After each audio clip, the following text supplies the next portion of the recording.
Olá pessoal, bom dia.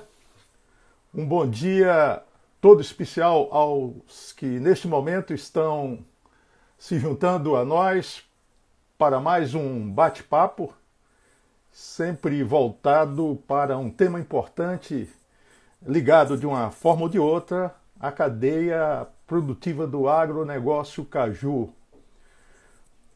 Este bate-papo é uma iniciativa do Instituto Caju Brasil, em parceria com o blog da Caju Cultura, e todos os sábados, neste horário, nós temos um convidado especial para falar, como já mencionei anteriormente, de um tema importante para a cadeia produtiva do caju. Bom dia todo especial aí para o Afonso Batista de Aquino, para o Fábio, para o Robertinho, para o Antônio Lindenberg Mesquita, para o Dimas Natan, que já estão se juntando a nós nesta manhã de sábado, sábado onde o sol está um pouco tímido aqui na grande Fortaleza. Né? Um bom dia para o Nelson Tadeu, que sempre está conosco aqui, o pessoal da Cajuvita, o Enos Emanuel, o Jonathan, o Everton Bronzeado, da extensão rural lá da Paraíba, de Campina Grande, ligado também ao CREA, a Elis Souza, lá de Picos, no Piauí, bem-vinda. Bom, o meu nome é Vitor Oliveira, sou engenheiro agrônomo, vinculado ao Instituto Caju Brasil, além do blog da Caju Cultura. Temos também o canal da Caju Cultura no YouTube, onde vocês poderão encontrar e assistir uma boa variedade de vídeos sobre diferentes temas ligados à Caju Cultura, né? E esse bate-papo, como eu já falei, que ocorre sempre aos sábados, às 11 da manhã, é uma iniciativa do Instituto Caju Brasil, que é uma organização não governamental, sem fins lucrativos, e tem como bandeira maior a inovação para a sustentabilidade do agronegócio caju. Né? Bom dia aí para o pessoal da Cajuína, Aeroporto, para o Abreu. Né? Então, se o seu negócio é caju, junte-se a nós, junte-se ao Instituto Caju Brasil. A partir do próximo mês de agosto, o Instituto Caju Brasil iniciará uma campanha para adesão de sócios, tanto na condição de pessoas físicas como pessoas jurídicas que queiram se somar a esta causa. Né? Então, em breve, nós daremos maiores detalhes sobre como se associar ao ICB, né? Detalhes de como se cadastrar e outras coisas mais. Bom, mas o nosso assunto de hoje tem a ver, claro, tem alguma relação com a cajucultura, né? Mas tem a ver com a dengue e a castanha de caju, né? Mas o que tem a ver a dengue com a castanha de caju, né? Alguém pode perguntar. Aguarde só um pouquinho que você vai ficar sabendo, que vocês vão ficar sabendo, né? De qualquer modo, o fato é que, olhando os últimos números, os últimos boletins do Ministério da Saúde, a gente vê que, em meio a essa loucura total, que é essa pandemia do novo coronavírus, o número de casos ele segue crescendo no Brasil. Ontem mesmo eu estava dando uma olhada no último boletim do Ministério da Saúde, que mostram que nos primeiros 6 meses deste ano foram notificados cerca de 875 mil casos de dengue no país, 48 mil aproximadamente casos de chikungunya e aproximadamente 4.700 casos de zika. Né? E o que é que essas doenças têm em comum? O que elas têm em comum é o vetor, né? No caso, o mosquito Aedes aegypti. Né? E é aí onde entra a castanha, é aí onde entra a questão da castanha de caju. Né? E é aí onde entra também o nosso convidado de hoje. para falar sobre este assunto, para contar melhor essa história, né? E que já está conosco aqui, né? Bom dia, professor Bruno. Bom dia, Bom, Vitor, bom dia a inicialmente todos. nós queremos agradecer pela sua disponibilidade, né? Aliás, essa disponibilidade não é recente. O professor Bruno, para quem não sabe, ele era um dos palestrantes do Simpósio Internacional do Caju, que havia sido programado para junho próximo passado, mas infelizmente, em função da pandemia do coronavírus, nós tivemos que adiar esse evento para o próximo ano. Mas, professor, então, mais uma vez, muito obrigado pela sua gentileza em estar aqui conosco, né? E, como eu estava falando aqui, antes do professor estar conosco aqui ao vivo, é, ele vai nos contar que história é essa, o que tem a ver essa história aí da castanha de caju, na realidade, da casca da castanha do caju e a Aedes aegypti, né? E ele vai se apresentar, claro, mas o professor ele é da Universidade Federal da Grande Dourados, no Mato Grosso do Sul. Então, eu gostaria que o professor se apresentasse aí aos as pessoas que estão nos assistindo nesse momento. Bom dia, Vitor, bom dia a todos. Como o Vitor falou, eu sou o professor Bruno do Amaral Crispim, aqui da Universidade Federal da Grande Dourados, que fica localizado no município de Dourados, no Mato Grosso do Sul. Eu estou aqui como professor, né, nessa live, mas por trás de tudo, da minha pessoa e de todo esse trabalho que nós vamos falar aqui, existe uma equipe bastante grande que tem trabalhado e desenvolvido esses bioprodutos e os ensaios que eu vou apresentar alguns dados, alguns resultados aqui para vocês hoje. Eu fico muito contente e feliz em estar aqui com vocês hoje. Eu sou biólogo de formação, tenho mestrado e doutorado na área de ciência ambiental. E hoje eu estou fazendo pós-doutorado na UFGD, no programa de Biodiversidade e Meio Ambiente, e nós estamos desenvolvendo, né, lá no laboratório de ecotoxicologia e genotoxicidade, esses bioprodutos e testando tanto a eficiência contra as larvas do Aedes aegypti, como o Vitor já mencionou aí, que é uma grande problemática hoje relacionada a várias epidemias, como também testando a segurança ambiental dos produtos, né? Porque a ideia é que a gente consiga ter um produto que tenha atividade para combater esse mosquito, mas também que não causa danos a outros organismos, que a gente chama de organismos não alvo, que seriam outras espécies que não poderiam ser atingidas, né, Muito com a bem. ação desses Professor, então, produtos. inicialmente eu gostaria que assim, você nos contasse como surgiu a ideia de desenvolver um detergente, né, que é o caso que nós vamos chegar lá, mas feito à base do líquido da casca da castanha do caju, e que isso servisse para assim, ter uma ação larvicida em relação ao Aedes aegypti. Como é que surgiu essa ideia? Que ideia foi essa? Então vamos lá. Como eu falei, existe uma equipe, né, por trás de tudo isso. A ideia surgiu mais ou menos em meados de 2012, onde o professor Eduardo Arruda, que ele é engenheiro químico e professor lá da UFGD também, ele veio com essa ideia de usar um subproduto, né, ele tem na sua formação essa reutilização de materiais, então ele veio com a ideia de trazer esse subproduto da cadeia produtiva do caju, chegou lá no nosso laboratório com esse líquido escuro, né, que é o LCCT, e queria fazer testes para verificar se esse produto tinha a ação, na verdade, se apresentava risco ao meio ambiente, né? Foi aí que a gente começou, né? Que nosso laboratório é especializado em fazer análises ambientais. E aí, nessa ideia, surgiu uma aluna de mestrado, que é a Márcia, que foi orientada do professor Eduardo na época, e nós submetemos um projeto para a fundação aqui do Estado, a Fundect, que é a Fundação de Pesquisa do Estado, e a professora Alexeia, que é a coordenadora do laboratório, aprovou uma proposta para realizar a síntese, né, a sulfonação desse produto, do LCCT, para combate do Aedes aegypti. E, além disso, verificar a segurança ambiental do produto, né, se ele tivesse atividade larvicida, se ele não causasse dano em outros ambientes que são considerados organismos não alvos.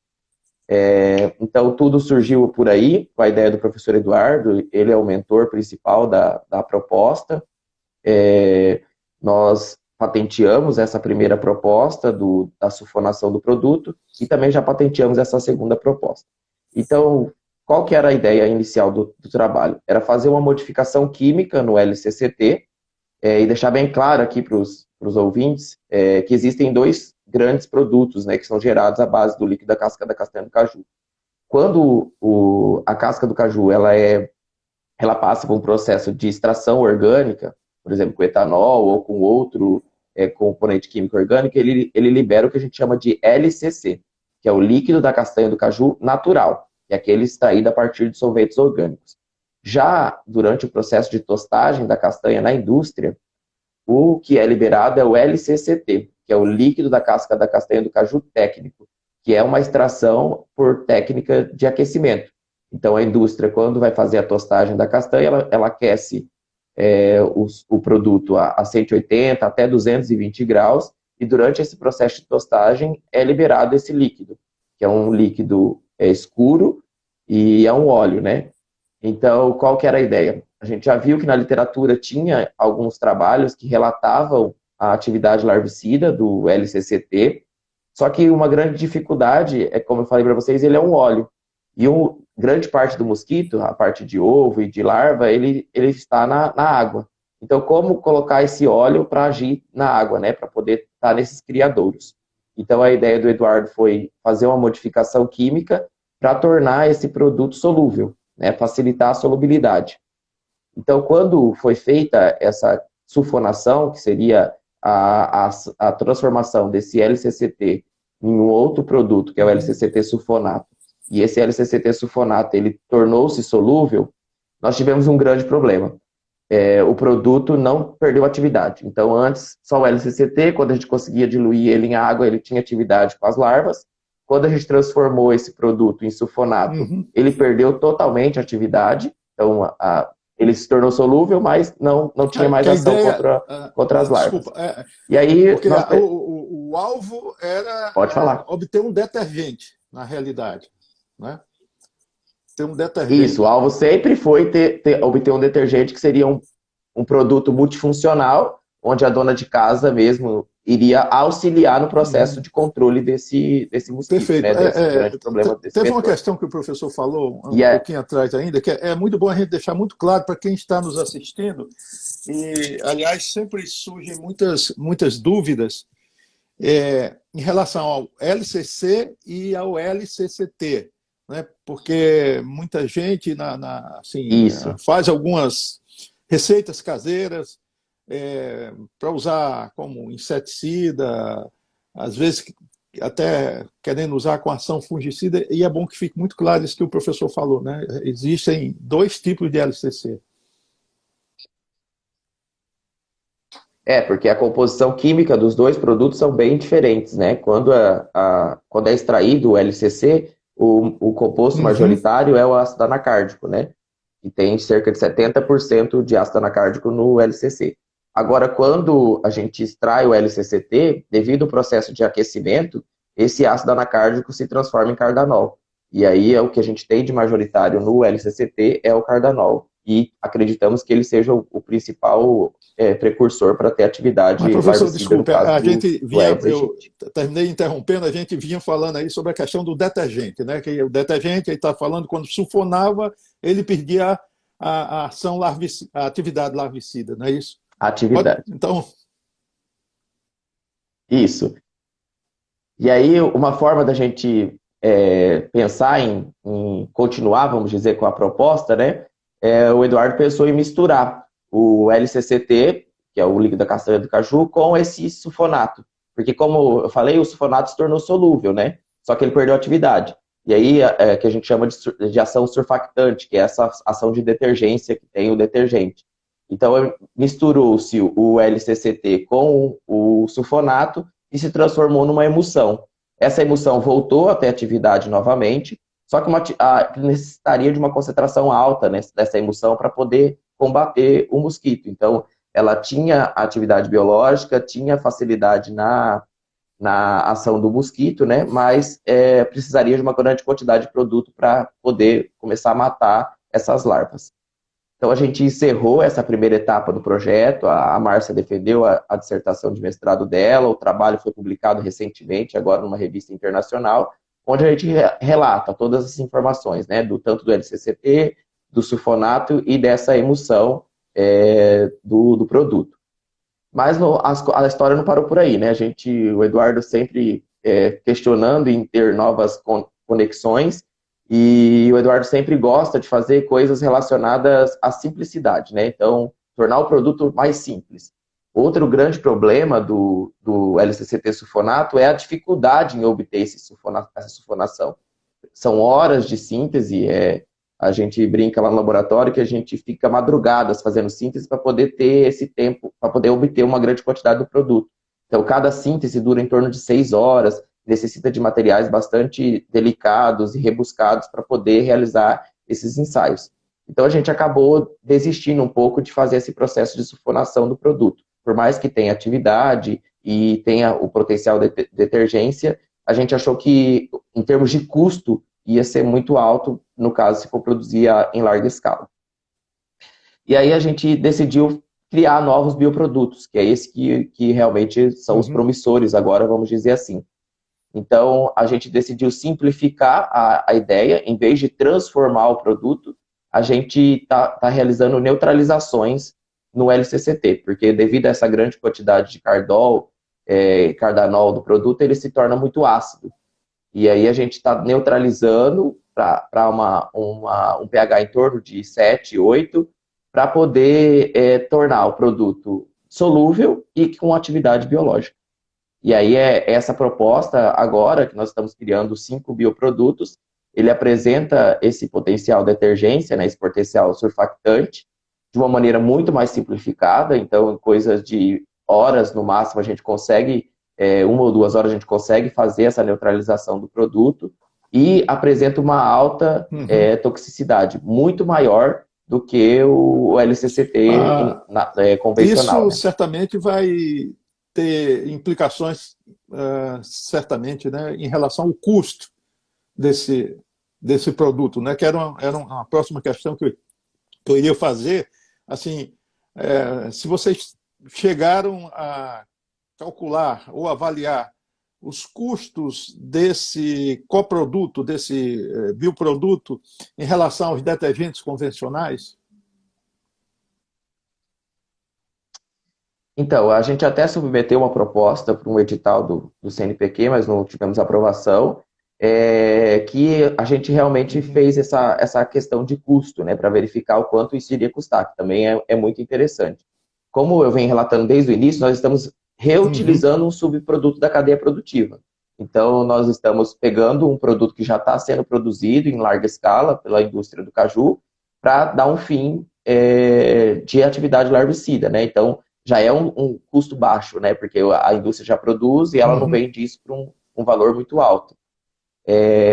Quando a gente fez o protótipo em laboratório, né, que foi tudo em termos bastante simplificados, a gente obteve um custo em torno de R$ 2,80 a R$ 3 para ter um frasco de 500 ml desse produto. Então, ele seria um pouquinho mais caro do que o produto convencional que é encontrado no mercado hoje, né? E os detergentes de boa qualidade são encontrados em torno de uma faixa de R$ 2. Então, só que a ideia, que daí depois eu acredito que você vai falar sobre as perspectivas futuras do projeto, é que a gente consiga parcerias ou até mesmo financiamento de grandes indústrias da área de materiais de limpeza, para que a gente possa inserir essa molécula na produção do detergente convencional, caso a gente consiga ter sucesso realmente em relação a todas as etapas de produção do produto, para que a dona de casa possa estar lavando a louça, limpando a casa e já tendo indiretamente essa ação da atividade larvicida. Aproveitando, só fazendo um comercialzinho aqui da nossa próxima live, nós vamos, acho que quem está nos assistindo está vendo a importância da ciência, né, de se investir na ciência nesse país, né, o muito que se investir ainda é pouco, né? Então, a partir da ciência, dos cientistas que surgem essas descobertas, né? E nós estamos falando aqui de uma questão super séria, que é a questão da dengue aqui no Brasil, a dengue, a chikungunya, a zika, né? E então, no próximo sábado, nós vamos ter aqui uma jovem cientista, né, chamada Ekarine Mirella. A Ekarine, ela é uma jovem, como já falei, uma jovem cientista, está cursando biomedicina e tem vários trabalhos a partir de coprodutos do caju, né? Inclusive um catéter que ela desenvolveu a partir também da castanha do caju. Então, ele vai estar conosco aqui no próximo sábado. Mas, voltando ainda à ação larvicida desse detergente, eu pergunto, nós estamos, o alvo aqui, no caso, é o Aedes aegypti, mas vocês chegaram a pensar durante o projeto em outros alvos, inclusive alguns insetos, pragas relacionados à agricultura?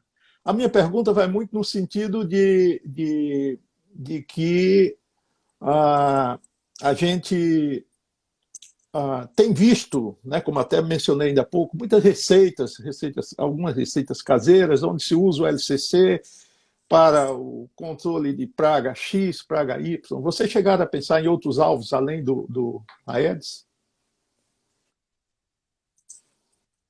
Assim, a patente que foi submetida, né, para o núcleo de inovação, ela abrange uma grande quantidade de insetos pragas, né, não somente da questão de saúde pública, que seria o Aedes aegypti, como também de insetos que podem acometer, né, que são pragas agrícolas, né. Só que os nossos ensaios ainda não estão sendo desvinculados para essa área. Nós estamos finalizando e fechando essa parte do Aedes, mas a gente acredita que tem, assim, potencial para outros insetos pragas, como também para micro-organismos. Por exemplo, no trabalho anterior, a gente fez um teste com uma grande quantidade de micro-organismos, tanto de patogenicidade humana, como que atingem outras pragas, que são pragas também, e apresenta uma certa atividade, sim. Mas o foco principal do nosso trabalho é a atividade larvicida, e nós estamos também querendo migrar para verificar também uma atividade ovicida, né? Haja visto que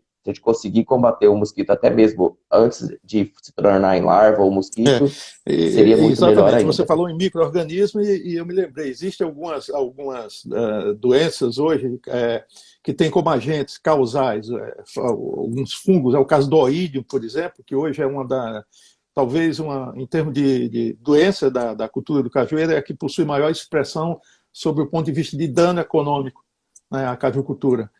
Eu acho que hoje viria em primeiro lugar o oídio, depois talvez a antracnose, né, todas que são doenças fúngicas e que com certeza alguma coisa que vier no futuro em cima desses dois alvos aí seria bem interessante, né? Um é o oídio e o outro é o coletrótico Gliosporioses. Mas antes que eu me esqueça aqui, eu tenho que dar um alô aqui para o pessoal da cajucultura lá de Severiano Melo, para Maria do Socorro Paiva, que está nos assistindo aqui e que possui uma área bem expressiva com plantio de cajueiro no município de Severiano Melo. Professor, então a gente falando aqui, a última questão que a gente levantou foi sobre a questão dos custos, né? Que se olhar bem, né, você falou em termos de 500 ml, 2,80, se eu não me engano, né? Quer dizer, não é uma diferença muito significativa e até pensando né,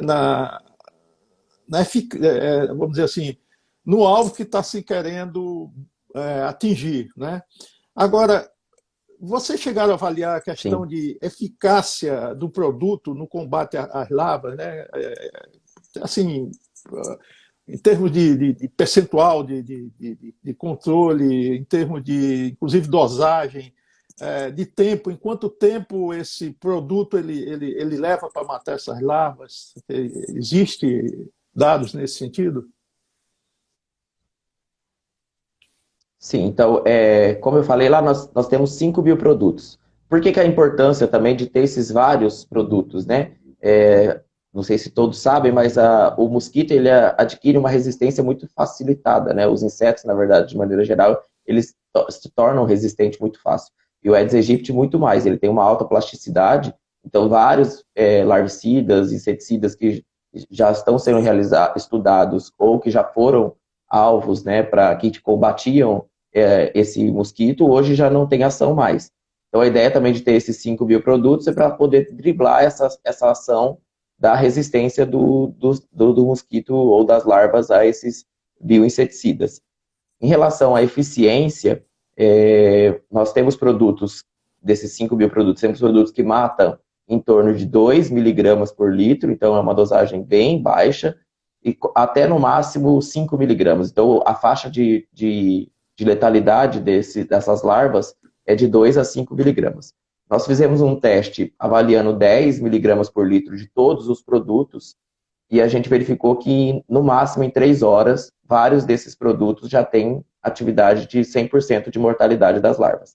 Então, até 24 horas, em todos eles, matam 100% das larvas. Nós temos produtos que, em 3 horas de ação, ocorre a 100% da letalidade desse mosquito, numa concentração de 10 miligramas, que seria uma concentração bem baixa em relação a outros bioprodutos, inseticidas que estão sendo utilizados. É interessante. Né? E, inclusive, acho que quando compara, porque, olhando, eu mencionei aí no início, olhando os relatórios do Ministério da Saúde, e você vê o quanto é despendido anualmente com a importação de produtos para o controle. Né? Existe, eu acho que, alguns larvicidas que são importados, e eu acho que isso também contribuiria para a redução das importações desses produtos, certamente, não é, professor? Sim, e também a ideia de usar um produto, né, que é nosso aqui, né, do Brasil, principalmente daí da região do Nordeste, que é produzido em grande escala, né, porque durante esse processo de tostagem da castanha aí é liberado uma grande quantidade desse produto, que muitas vezes não tem um fim tão específico, né, que é utilizado bastante em termos de resina, entre outras coisas, mas a indústria poderia destinar esse produto para uma ação bem mais usual, vamos dizer assim, em termos de saúde pública, principalmente, né? E tendo esse nosso subproduto, realizando, como eu falei, um processo simplificado, e se as indústrias de limpeza tivessem interesse em inserir isso na molécula, na formulação do detergente delas ou de outros produtos convencionais que já estão sendo produzidos, certamente esse valor que eu falei de R$ 2,80, R$ 3 vai ser muito menor, né, em relação à produção em larga escala, né, porque a gente fez isso em termos de protótipo em Agora, laboratório, né. Com relação aos efeitos desse produto no meio ambiente, né? Porque a gente sabe que qualquer agente químico, por menos, vamos dizer assim, tóxico que seja, causa algum dano ambiental. No meio, a minha pergunta é o seguinte: do ponto de vista de segurança ambiental, quais as avaliações em relação a esse bioproduto? Sim, então acho que esse é o nosso grande carro-chefe, vamos dizer assim, né? Que, como eu falei, eu sou de origem do laboratório de análise ambiental, que é o que a gente faz com grande frequência, e nós testamos todos esses produtos, né? Como é preconizado, em 3 níveis tróficos. Então, a gente testa nas algas, que servem de alimento para um microcrustáceo, que é chamado de Daphnia, e essa Daphnia que serviria de alimento para os peixes, por exemplo. Então, a gente verifica se o produto tem ação nessa cadeia, né, nessas 3 etapas de nível trófico. E nós verificamos que o produto apresenta uma baixa toxicidade desses organismos iniciais, como, por exemplo, em algas e dáfnias, e praticamente não apresenta toxicidade nos peixes, por exemplo, que seria a última cadeia trófica dessa testagem.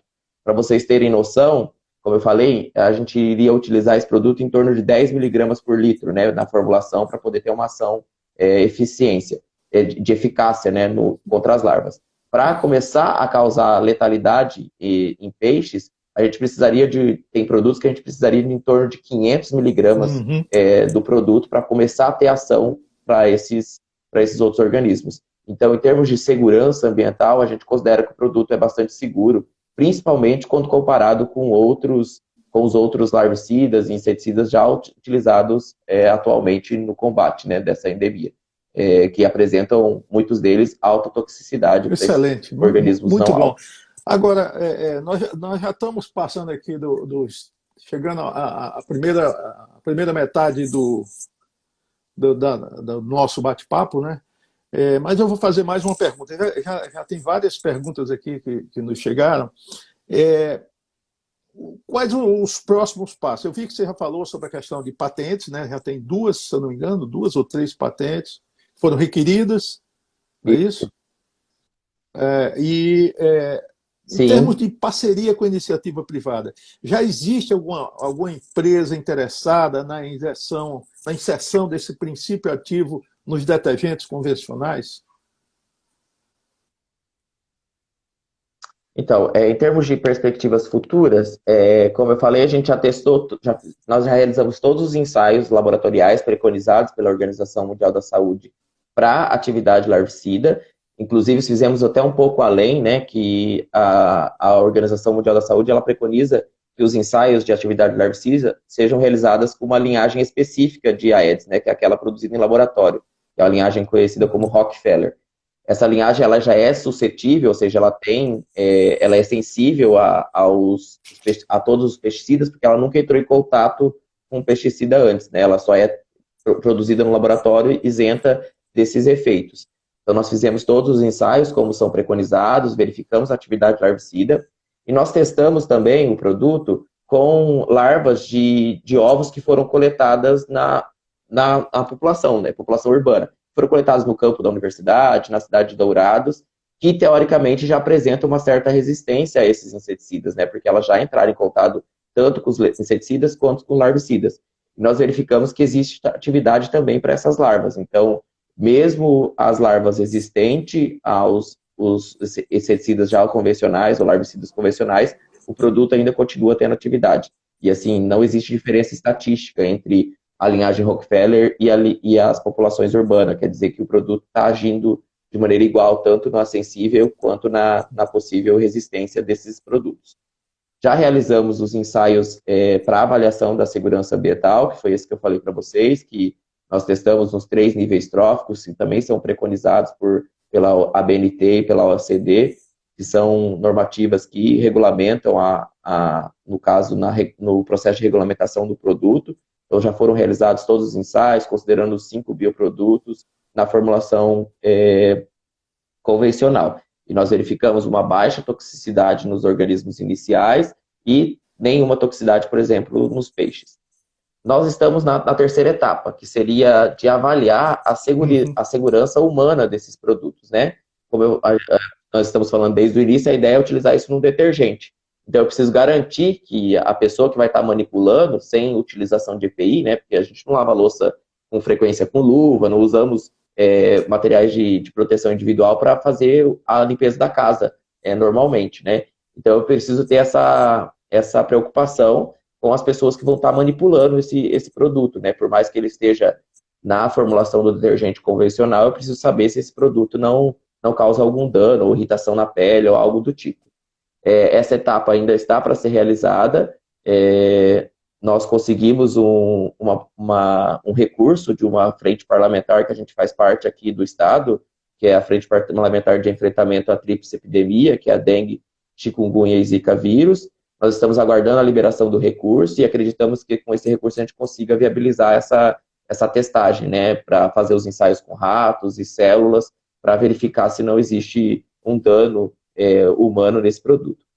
Em relação à iniciativa privada, nós estamos de portas abertas, não temos proposta ainda, e é algo muito recente também. Foi recentemente que a gente publicou esse artigo, a patente ainda já foi submetida, mas ainda não foi liberado o protocolo ainda, né, devido a essa pandemia, principalmente, esse processo é um pouco mais lento, mas estamos, e eu acho que é importante esse momento que estamos aqui, né, em rede nacional e com várias pessoas, estamos à disposição para contatos, para tentar verificar essa possível transferência de inovação e utilização, porque o nosso principal, vamos dizer, a principal importância do trabalho é que isso se torna um produto logo, né?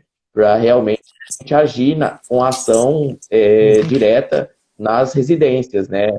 E não que a gente está querendo utilizar esse recurso para algum outro fim. A ideia é auxiliar a saúde pública nesse momento, né, para poder controlar essa endemia, né? A gente já está passando por uma pandemia, como você mesmo relatou no início, os casos de dengue, chikungunya e zika vírus são altíssimos no Brasil e corremos risco de passar por uma outra epidemia relacionada a essas doenças tropicais que o Brasil é bastante acometido. Algum empresário que esteja nos assistindo nesse momento, aí, uma oportunidade boa de negócio, né? De investir num produto bastante promissor. Só olhar os números do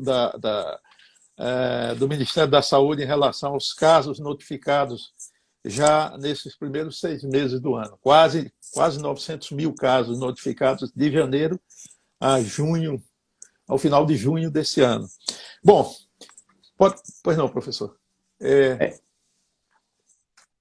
E devido a toda essa pandemia, certamente esses números estão bem subnotificados, né? Porque muitos dos laboratórios foram desvinculados para os testes do Covid, e muitas pessoas não estão com muito mais medo de ir, né, para o hospital, para os postos de saúde, para poder fazer essa notificação. Então, os casos estão muito maiores do que foram divulgados, certamente. Deve ser bem mais do que isso que estão nos relatórios do Ministério da Saúde.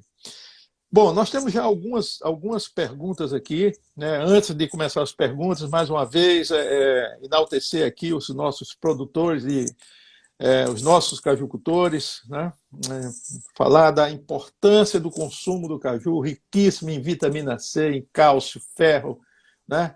e outros elementos. Bom, tem uma pergunta aqui do Everton Bronzeado. Você conhece algum trabalho utilizando o LCC como desfolhante? Esse é o nosso problema na colheita do algodão agroecológico e orgânico aqui na Paraíba. Então, o Everton Bronzeado está falando aqui diretamente da Paraíba, mais precisamente da cidade de Campina Grande. Você conhece alguma pesquisa do LCC como desfolhante? Não, a gente pesquisa muito, né, relacionado mesmo à atividade de ação larvicida do produto, né, como eu havia falado antes, né, então nosso grupo de pesquisa está bem direcionado a essa parte da atividade larvicida. Para isso já existem vários trabalhos, tanto com LCC natural, LCC técnico, como também de algumas modificações que estão sendo realizadas também no produto para aumentar essa ação. Muito bem, tem uma outra pergunta aqui do Nelson Tadeu Daniel. Na realidade, como ter acesso à tese da Márcia? Qual o link para ler, para ter acesso a essa tese? Acho que você mencionou. A dissertação da Márcia deve certamente estar disponível na biblioteca virtual da UFGD, né? Se vocês acessarem a página, o portal da Universidade Federal da Grande Dourado, que é o UFGD, lá na biblioteca vocês vão ter acesso às teses de dissertações que estão disponíveis publicamente. E o artigo que é referente a essa tese foi publicado numa revista internacional, que é a Environmental Science and Pollution Research, agora no início de 2020. Visita a homepage da Universidade Federal da Grande Dourados, na internet. Isso. Ainda bom, tem uma pergunta aqui do Maurílio Filho. O LCC pode trazer algum problema em relação às abelhas nos cajueiros, caso fosse utilizado nos pomares?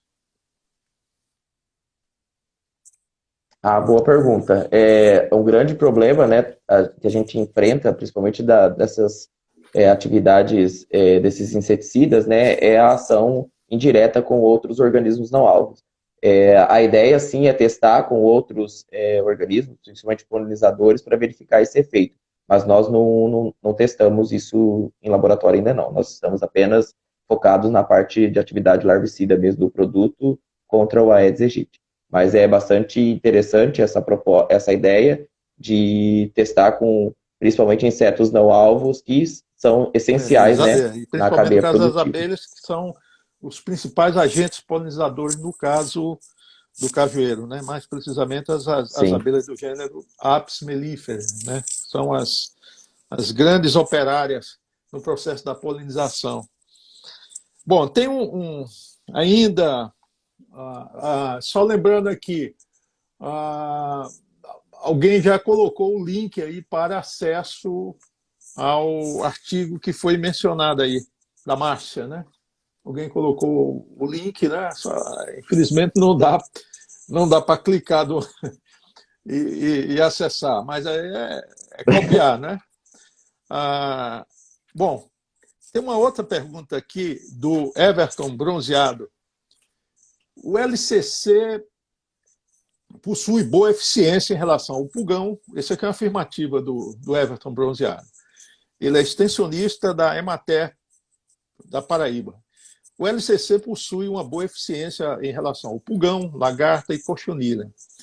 Agora, há reclamações de queima, principalmente nas orelícolas, né, de queima das folhas,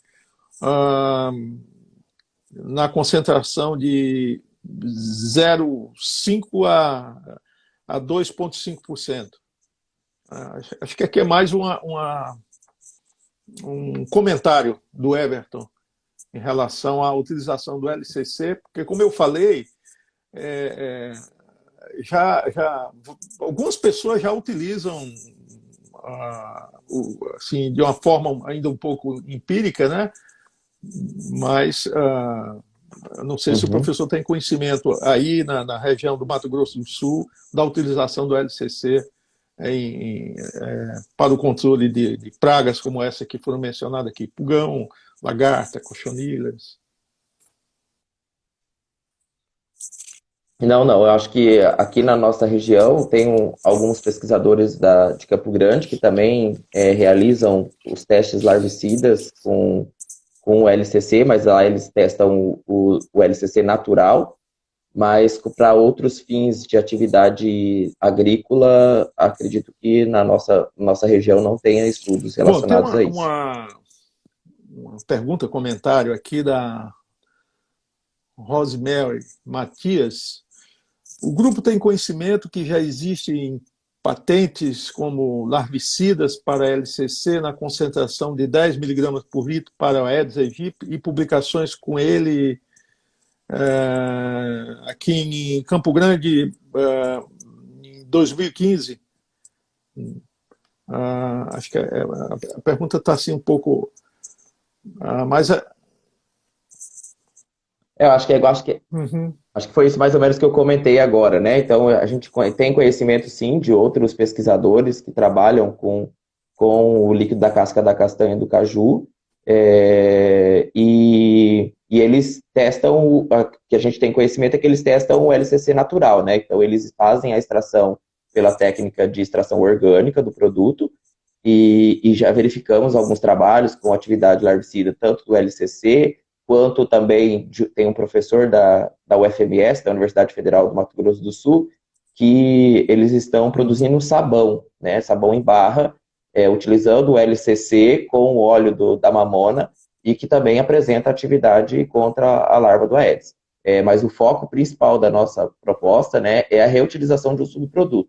Então, a ideia é pegar o produto que vem lá da indústria, que é o que a gente faz.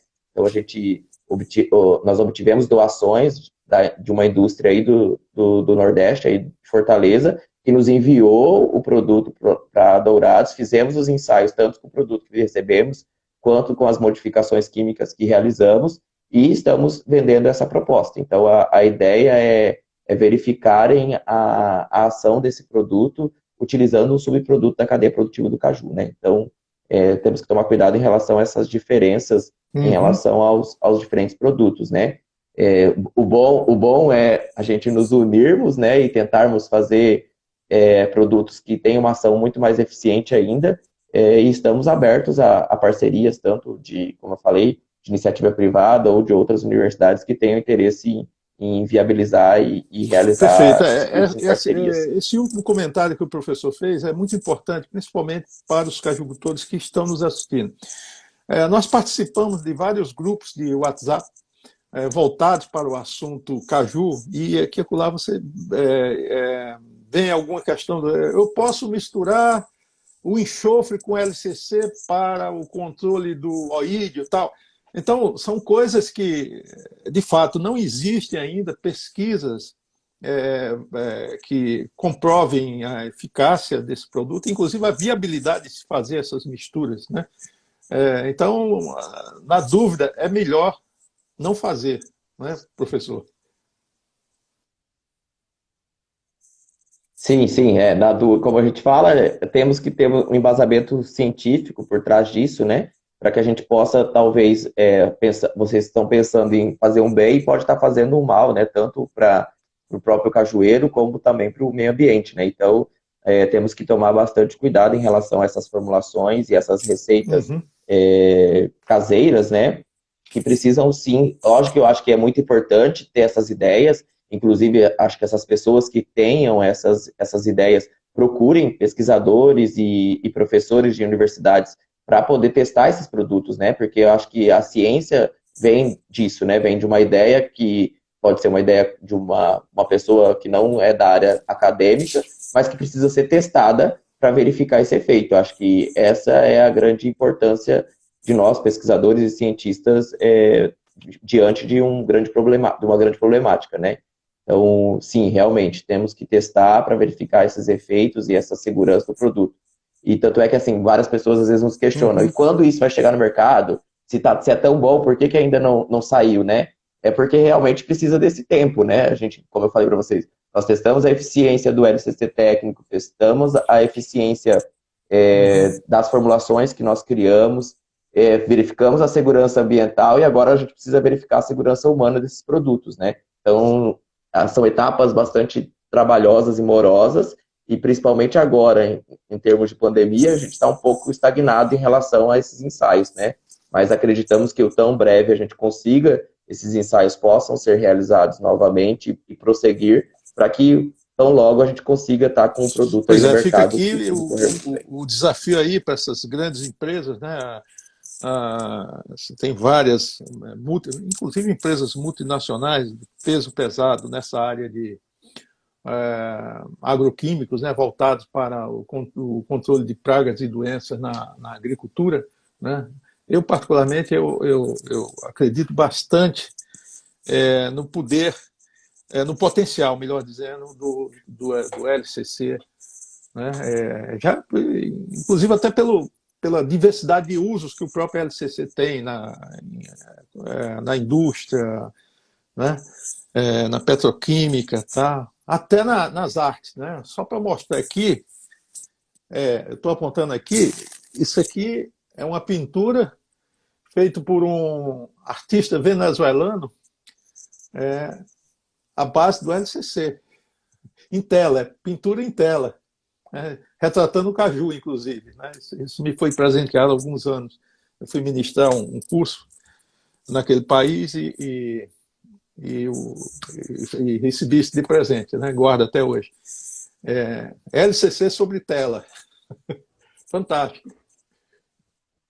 Sim, a gente vê as multifuncionalidades, né, que o produto apresenta, né, e a importância da cadeia produtiva do caju, né? Acho que isso é bastante interessante, né, e mostrar os diferentes focos, né? Então, nós estamos testando para atividade larvicida, outros professores devem estar testando em outras áreas, e quando a gente faz uma busca na literatura, a gente vê as multifuncionalidades realmente, tanto Professor, do tem uma LCC pergunta quanto aqui do LCCT. do Marlos Bezerra. O Marlos Bezerra é da Embrapa Agroindústria Tropical.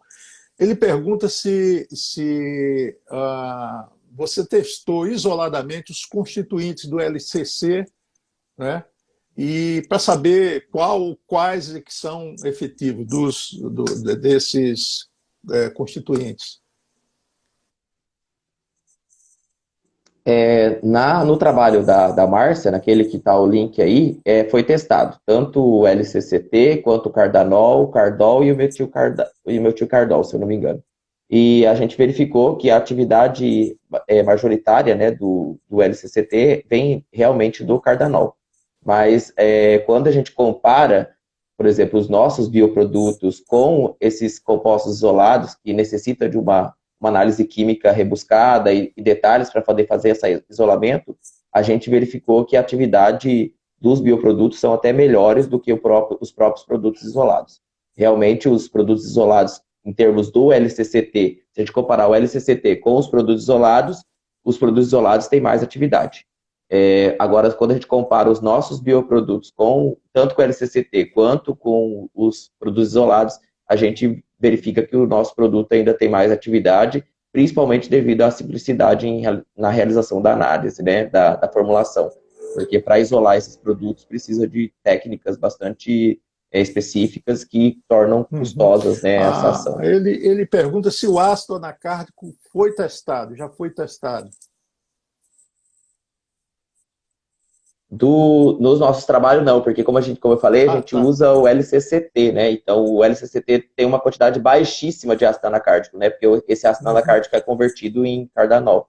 Então, nós não testamos. Eu acredito que talvez o trabalho do professor da UFMS, que trabalha com o LCC, deva ter esses dados relacionados ao ácido anacárdico. Mais uma vez, eu estou vendo que algumas pessoas que estão entrando, que trabalham em grandes grupos aqui voltados para agroquímicos, olha, uma excelente oportunidade de parceria aí com a Universidade Federal da Grande Dourados, né? Estou vendo alguns amigos que trabalham nessas empresas. O professor podia passar o seu contato para quem está nos assistindo, o e-mail, para quem desejar entrar em contato? Sim, vou escrever aqui. Nós estamos falando, para quem algumas dessas pessoas ingressaram recentemente, estamos falando com o professor Bruno do Amaral Crispim, ele é biólogo, professor da Universidade Federal da Grande Dourados, no Mato Grosso do Sul, e faz parte dessa equipe que já vem de algum tempo trabalhando em busca de um bioproduto, né, à base do LCCT, para o controle das larvas do Aedes aegypti. Então, ele já deixou o contato aí, brunocrispim.bio@gmail.com ou bcrispim@ufgd, né, Universidade Federal da Grande Dourados.edu, né, de educação.br. E também colocou o telefone. Tem outra pergunta do Marlos ainda, por que na grande indústria o ácido anacárdico é degradado e o cardanol não? Então, é por causa da questão do aquecimento. Então, o ácido anacárdico ele sofre um processo de descarboxilização quando submetidos às altas temperaturas. Então, na indústria, essa tostagem da castanha ocorre em torno de 180 até 220 graus. E aí, o ácido anacárdico ele é descarboxilizado em cardanol. E o cardanol, por ser uma resina, né, ele não perde essa... Ele se transforma e ele não é degradado mais depois. É interessante. Ele acrescenta, né, nós falamos na grande indústria, mas que mesmo no estado do Ceará, principalmente no estado do Ceará, existem muitas pequenas unidades de processamento da castanha. E nessas pequenas é possível preservar o ácido anacárdico. Isso é um comentário do nosso colega Marlos, da Embrapa Agroindústria Tropical, que é a sede aqui em Fortaleza. Professor, nós já estamos indo aqui para os 5 minutos finais do nosso bate-papo, assim, o tempo corre rápido. Existe alguma questão que você gostaria de acrescentar, além do que nós conversamos aqui?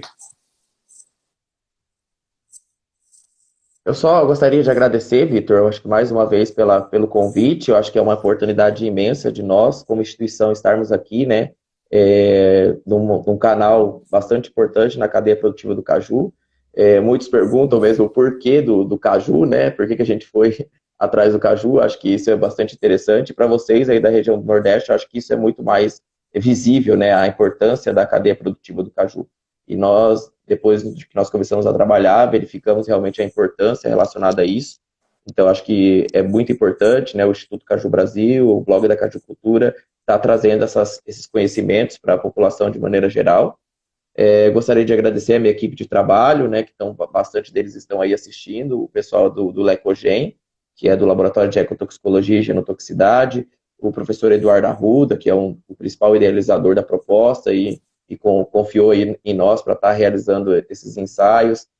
Nós temos um professor aí da Universidade Federal do Ceará, o Diego Lomono, que também é parceiro conosco nas pesquisas, né? Nós estamos aí fazendo novas formulações para melhorar a ação desse produto e de todos os órgãos de financiamento, né? Que a pesquisa, para ser realizada, ela precisa de financiamento, né? Nós precisamos de recurso. Então, a Universidade Federal da Grande Dourada, a UFGD, por ter cedido infraestrutura e nos auxiliado em tudo, né, para a realização dos ensaios, a Fundação do Estado, que é a Fundect, é a Frente Parlamentar que está financiando parte dos nossos trabalhos e nós acreditamos que vamos conseguir mais recursos para viabilização desses ensaios.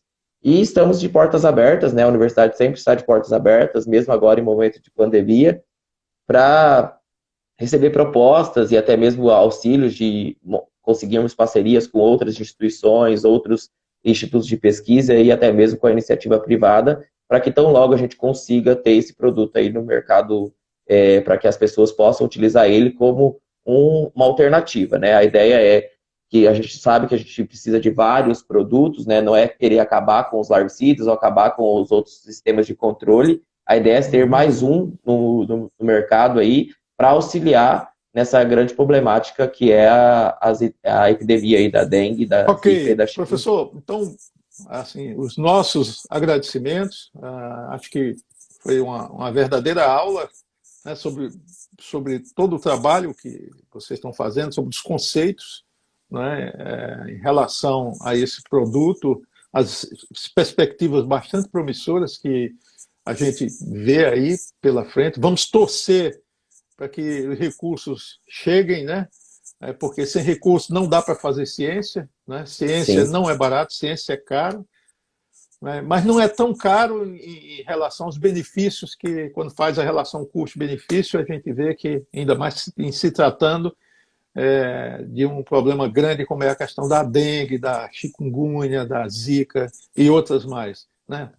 Fala-se até na febre amarela, né? Então, parabéns pelo trabalho e sim. nós aqui do Instituto Caju Brasil estamos à disposição. Vamos torcer para que surjam parceiros da iniciativa privada para que breve esse produto esteja nas prateleiras dos supermercados aí, que a dona de casa possa comprar esse detergente à base do LCCT. Isso aí, Vitor. Obrigado. Acho que foi bastante proveitosa a nossa conversa e obrigado a todos por ter participado e por estar aqui com a gente para ouvir um pouco mais sobre os Ok. nossos projetos aqui da Bom UFGD. sábado a todos. Até a próxima. Obrigado. Tchau. Tchau, tchau, gente. Até.